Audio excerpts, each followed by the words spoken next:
Rob Rienow here with Visionary Family Ministries. We just got back from 3 amazing weeks of family ministry in the Dominican Republic, Cedar Bay in the Upper Peninsula of Michigan, and then Gull Lake Family Camp in Gull Lake, Michigan. So we have not been in the podcast studio this month, so we are doing another best of. This is part 2, one of our most listened to podcast series where my dear wife explores these complicated questions of education, homeschool, Christian school, private school. And in this episode, what I really appreciate is she focuses on bigger purposes, bigger goals than where your kids go to school, but what is the purpose of education? What is the purpose of discipleship? And how can we set some goals for our kids that are really focused on helping our kids love Jesus and love others? I know you're going to love it. No matter what school setting your children are in, you can play a vital role in guiding their education. Join me for part 2 in this important conversation on Family Vision. Hi, my name is Emily Rienow. Welcome to Family Vision, the podcast from Visionary Family Ministries, encouraging families through practical, encouraging, and real conversation. Welcome back. I really hope our discussion last week got your brain percolating on this concept of education. As just a reminder, I encouraged you to think about writing down some targets.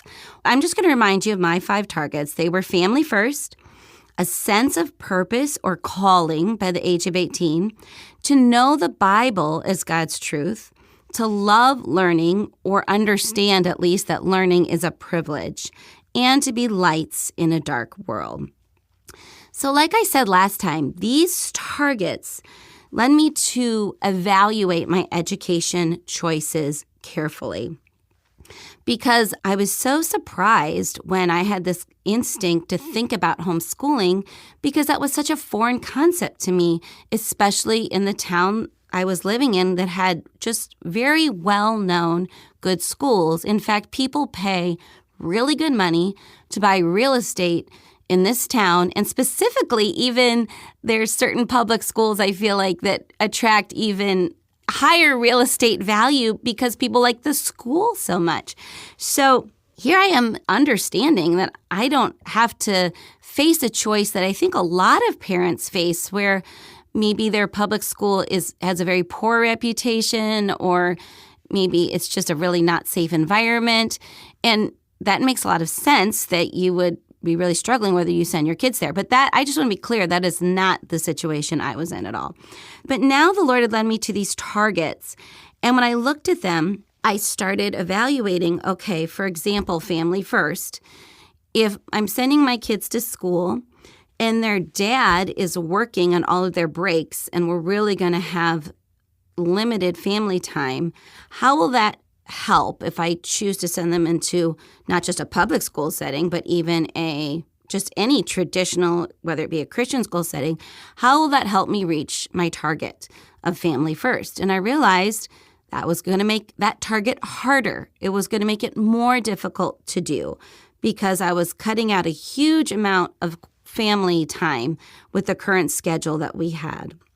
So I became, after looking at these targets, a very anxious and reluctant homeschool mom.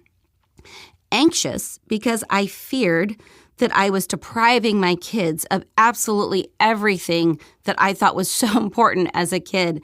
You know, some people, when they approach homeschooling, some moms can feel like they're the ones being deprived because they have to give up a lot of their personal time, and that's 100% true.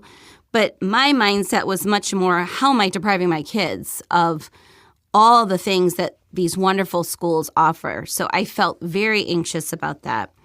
And I felt reluctant because all of this had come from this Holy Spirit nudging me to do this, that God was calling me to do this. And I was obeying, but obeying sort of very reluctantly and not so sure of myself at all. In fact, I can remember in those early years going out with a sweet young couple, and this lovely girl said to me, so, Amy, did you always want to homeschool your kids? And I was like, oh, honey, who says I want to homeschool now? Oh no, want has very little to do with this equation because I was doing it as a response to figuring out, okay, I think this is the best way to reach these targets. But I had a lot of reluctance and anxiety about whether this really was the best path for us as a family.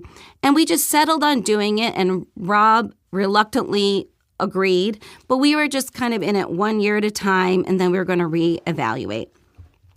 So, but this started happening, again, not at the beginning of my homeschooling journey, but as I got a few years in, the Lord kind of introduced me again to a new measuring rod, I would say, a measuring rod of how was I going to determine if what I was doing as the education path for my kids, how am I going to determine if this is successful?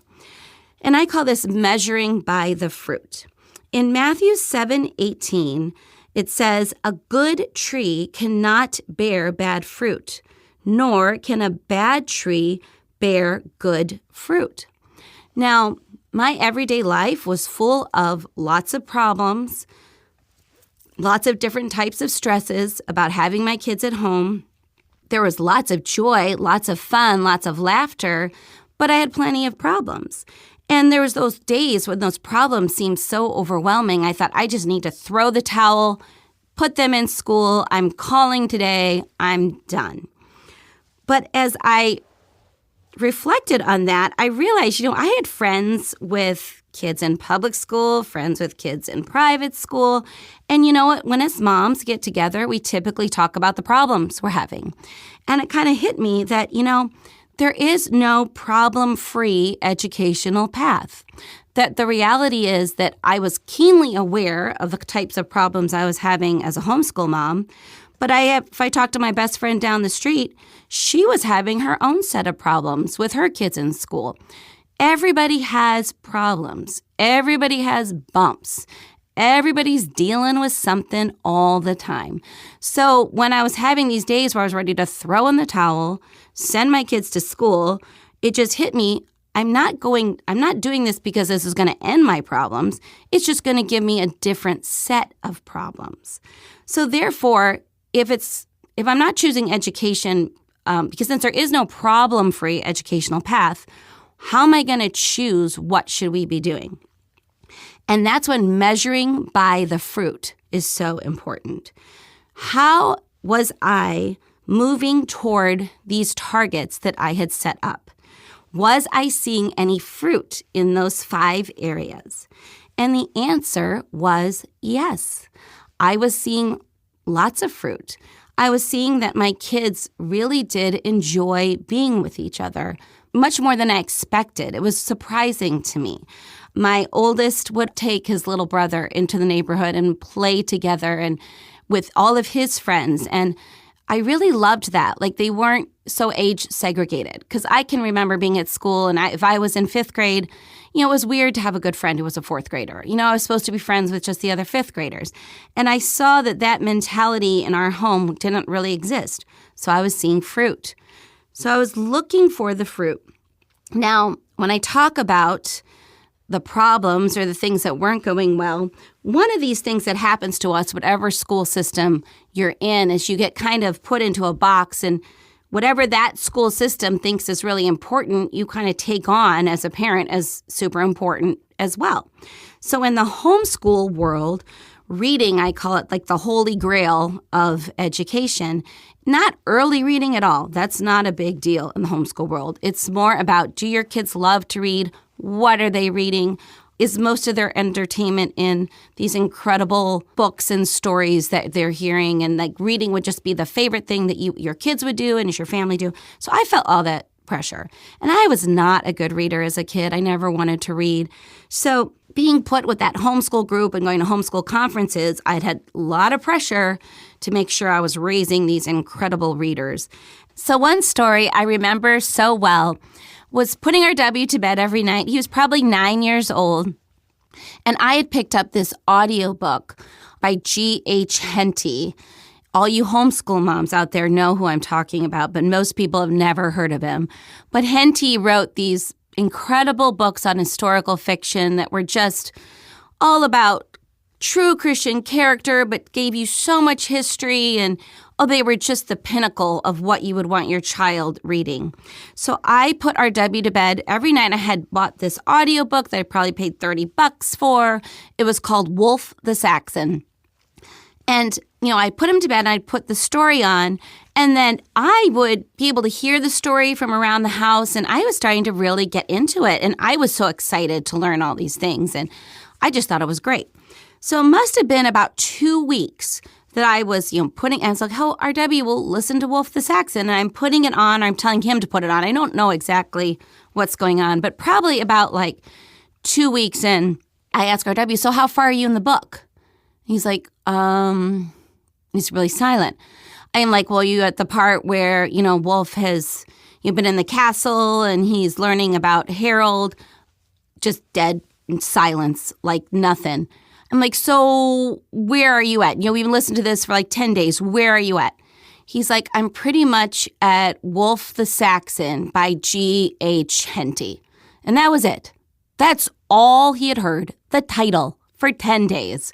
So here I'm thinking I'm being this wonderful mom, educating him, and I'm just, I'm sure my reaction wasn't good in any way, but I was just like, this is not working.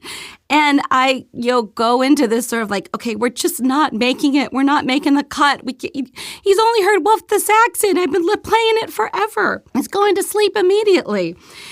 I realized, though, if you go back to those targets that I talked about, you notice that none of those targets say, I really want my kids to master and love historical fiction. That's not on my target.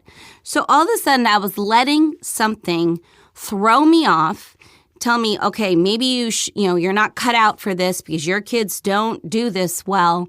When in reality, I didn't decide to homeschool my kids so they would be these amazing readers and love historical fiction. That was never the plan. But now all of a sudden, I'm being derailed by that. So really, I had to go back to this fact, was I seeing good fruit? And the reality is, if you are seeing good fruit, it's coming from a good tree. So when we see good fruit, we can look at the root, we can look at the tree and see, okay, what is this tree? What am I doing here that's producing this good fruit? And I would encourage you to do that right now this summer.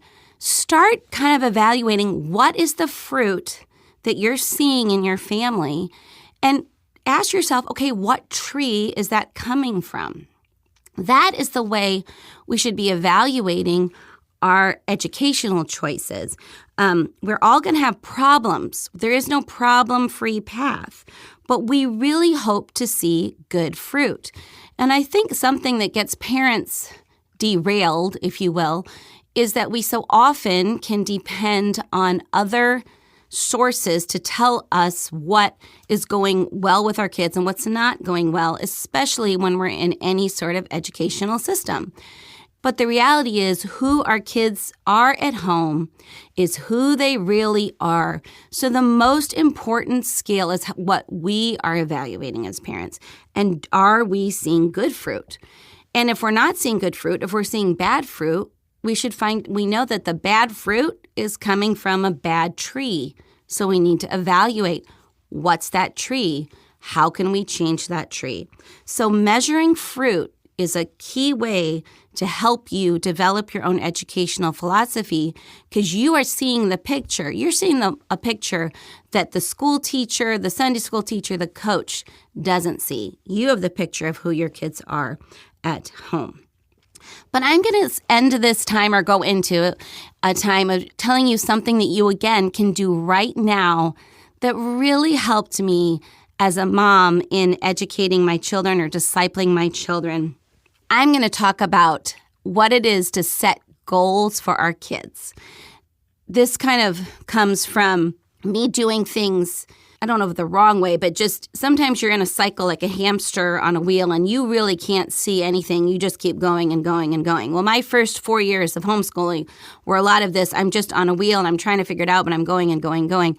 And basically every Thursday, I would have kind of a breakdown like, this is not working, and I would just be maxed out. We're falling apart. Now, it took about 2 years for Rob to point out to me. One time he said, Amy, do you realize you do this every Thursday? And of course, I had no idea that I was doing this every Thursday. But apparently, day 4 of a week of homeschooling is pretty much all I could manage, and I was cracking up every Thursday. But I needed to figure out how to break that cycle, how to get out of that wheel, because it was obviously I just was spinning and spinning. And I would always call my very dear friend, her name is Debbie Gottlieb, who was my mentor, who had inspired me and helped me, and her kids had been in our youth group, and I learned so much even just from being around her kids. So whenever I was about to jump off the proverbial cliff, I would call her and I'd be like, okay, Debbie, you need to talk me down. You need to talk me off the cliff. And she told me what she did for her goals for her kids every year. And I just need to give her the credit of this, but it really got me off the wheel. And it changed, just the regular, it changed the shape of my homeschool year just dramatically.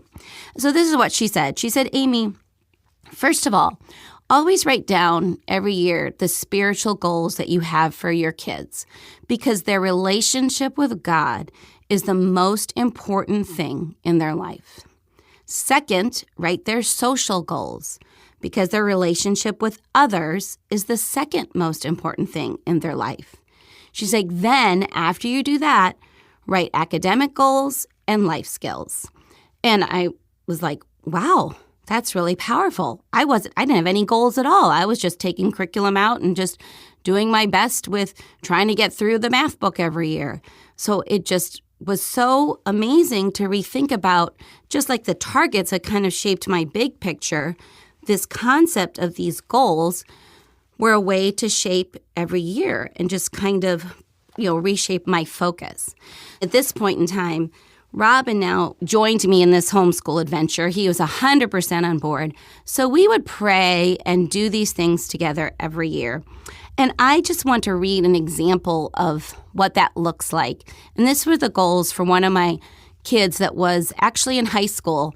And let me just explain. In high school, my kids are kind of in hybrid settings where they're part at a local Christian school and part with a homeschool co-op and a little bit at home, but they are definitely not, like, I'm not teaching them calculus or chemistry or anything like that. They're more out of the home than they're in the home, but we're still doing these goals. So I'm going to give you an example of goals for a high school kid, and then I'm also going to give an example of what we wrote for a first grader.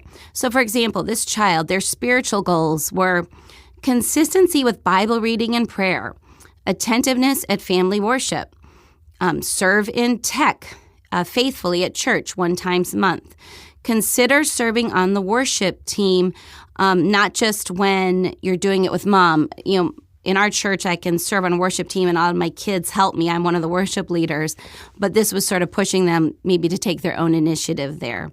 Their social goals were work on your relationship with your sister, more polite behavior at home, your tone of voice, this is sort of under that. More polite behavior at home, tone of voice, no headphones downstairs, less time in your room.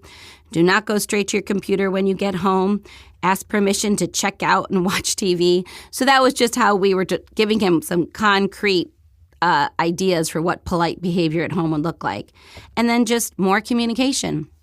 The academic, this is all we wrote for academic. Push hard on your ACT and SAT prep.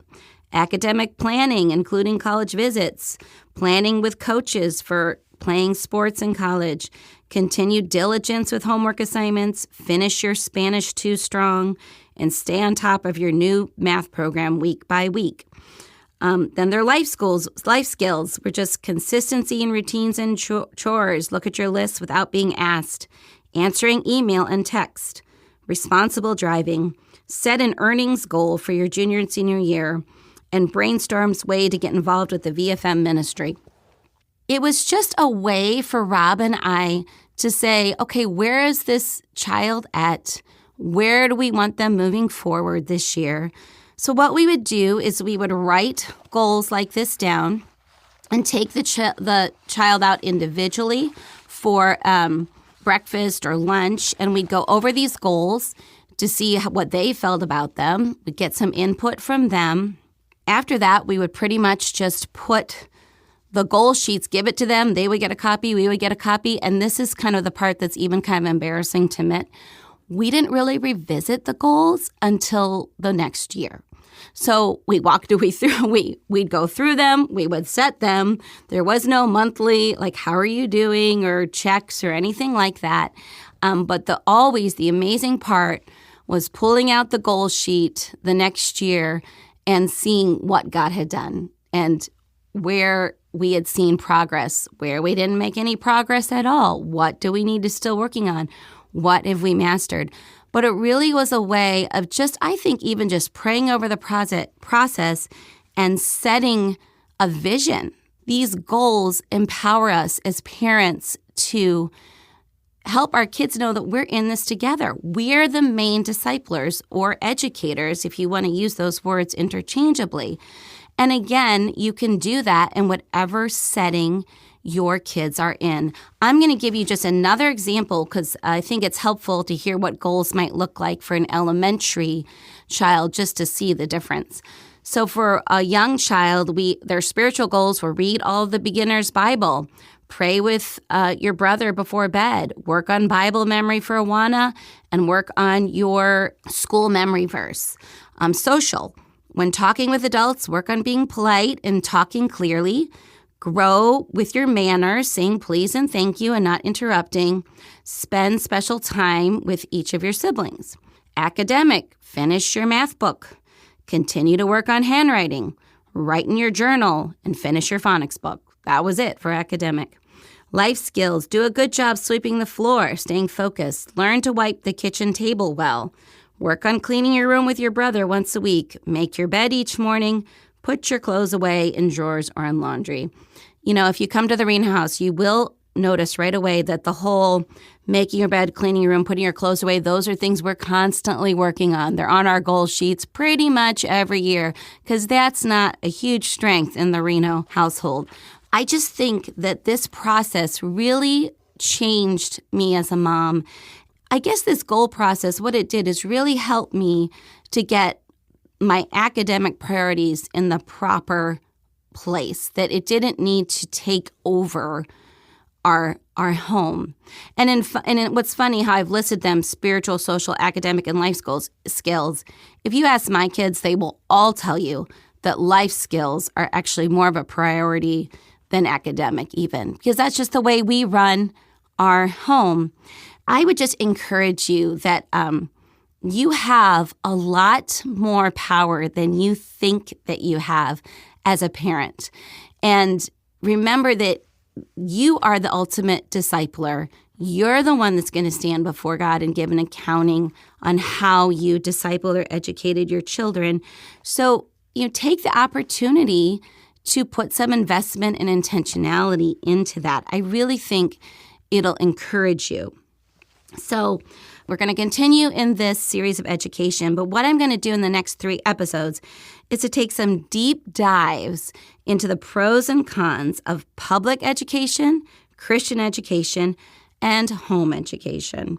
And then I'm also going to share with you very personally what Rob and I's convictions have become on education. And I'm just going to make it clear there are convictions, but I just want to share those with you from my heart.